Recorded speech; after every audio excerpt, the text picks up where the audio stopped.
Disclaimer. This video is highly opinionated. This video has been researched, but I am not perfect, so don't expect perfection. If you want to subscribe, go ahead. Please enjoy. Hello, my name is Zachary Craig, also known as ASP43, and today I'm asking the question, is America a pyramid scheme? For the sake of keeping this video as short as I can, let's skip formalities and jump into the topic of discussion. The American pyramid scheme, as I have dubbed it, gets that name due to how American society has structured itself around the power disparity between the poor and the middle classes, in comparison to the wealthy class. According to inequality.org, the top 1% can earn an average of around $1.5 million for a wage, which is compared to the bottom 90% of Americans, who on average earn a measly $37,000 as their wage. This doesn't even take into account the pandemic, though, since these numbers are from 2018. For the sake of simplicity, that means that on average the top 1% can earn roughly 40 times more than the average of the 90%.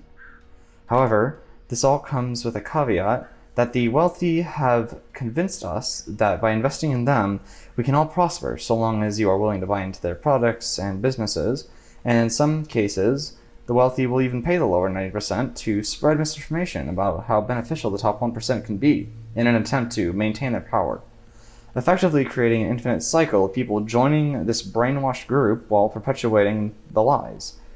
An example of this could be the $15 minimum wage, where the wealthy convinced people that raising the minimum wage would bring economic ruin. But according to EPI.org, our economy's minimum wage is supposed to be around $20, according to economic trends. Until around 1968, we used to follow such economic trends. As I stated in the introduction, America is a system that prioritizes the people at the top rather than the people at the bottom. The further down you go in the economic pyramid, the less influence that person has as an individual.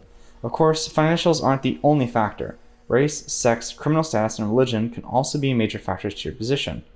This is similar to the pyramid scheme, in which the people at the top of the pyramid use the people at the bottom to finance themselves, and thus grow their influence. Politicians even use the system to their advantage during elections, where they will use their voice to make promises of making a better future for the people and their loved ones, so that the supporters will donate huge amounts of money to the politicians.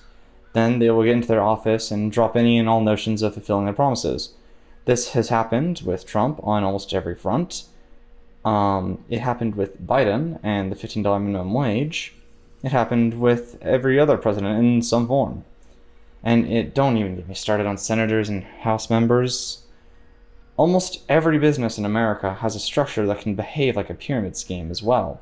For example, Amazon makes an absurd amount of money every year off of their employees' hard work. But the CEO of the company gets paid far more of that money simply for being the CEO, while the employees are stuck with a minimum wage that isn't worth literally dying for. COVID exasperated all the worst aspects of the pyramid scheme, allowing the wealthy to pay even fewer taxes and get even richer. While the pandemic has affected everyone terribly, the poor have been affected the worst. As HRW.org put it, the poor will be most affected due to long-standing segregation by income and race, reduced economic mobility, and the high cost of medical care. Low-income communities are more likely to be exposed to the virus, have high mortality rates, and suffer economically. In times of economic crisis, these vulnerabilities will be more pronounced for marginal groups, identified by race, gender, and immigration status. The poor lose a lot of their voice and power due to COVID, while the wealthy will gain a lot more power since they can afford all the treatments and sacrifices needed to have it easy during COVID. In conclusion, I believe that American society is flawed, corrupted, or downright malicious towards people who don't have stacks of cash to throw around. I believe a large majority of this corruption stems from money controlling politics and our way of life, while having little to no recourse for when that money is used against the American people. Despite not being an expert on the subject of economies or social issues, etc., I do dabble around with research on multiple topics surrounding things such as corruption, racism, injustice, etc. And after researching this topic, I feel even stronger that America needs a serious change to our system as a whole, and dismantling this pyramid is a great way to start.